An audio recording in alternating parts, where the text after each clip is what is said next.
Deməli, məndən soruşurlar ki, məlahətli səsi necə yaratmaq olar? Bu mümkündürmü? Qadının səsini dəyişmək. İndi mənim gözəl tələbəmlə, Nilufərlə o dərsi eləyirik. Çox qəşəng yerə gəlmişik. Səsi dəyişirik. Səsi necə dəyişirik? Səs nədir? Var səs, var səsin fonu. Səsin fonu və səs, bunlar ikisi bir-birini tamamlayır. Məsələn, səsin fonu nədir? Özümü yaxşı hiss edirəm. Bu səsin fonudur. Bir də özümü yaxşı hiss edirəm. Bu səsin özüdür. Gördün? Bunu elə hər təlimçi də bilmir o arada. Bir də deyək, özümü yaxşı hiss edirəm. Özümü yaxşı hiss edirəm. Hani fonla danışın. Mənə öz səsinlə de.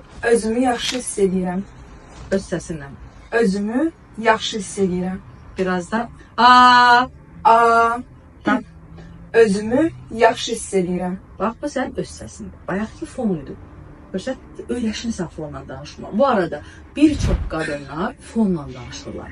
Səsi fonda saxlayıblar ki, güya incə eləyirlər. Səsin özünü itirirlər. Amma biz indi səsin özü ilə.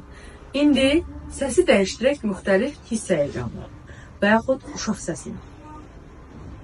Məsələn, necə deyəcəksən? Mənim adım Nilufərdir. Mənim adım Nilufərdir. Ay, sağ ol. Gördün mü qəşəng dəyişdik? İndi öz səsini hündürdən və aşağıdan deyəcəksən. Mənim adım Nilufərdir. Mənim adım Nilufərdir. Ay, sağ ol. İndi aşağıdan de. Mənim adım Nilufərdir.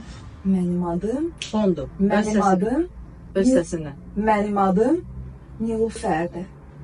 Ay, sağ ol. İndi biz indi nə eləmək istəyirik?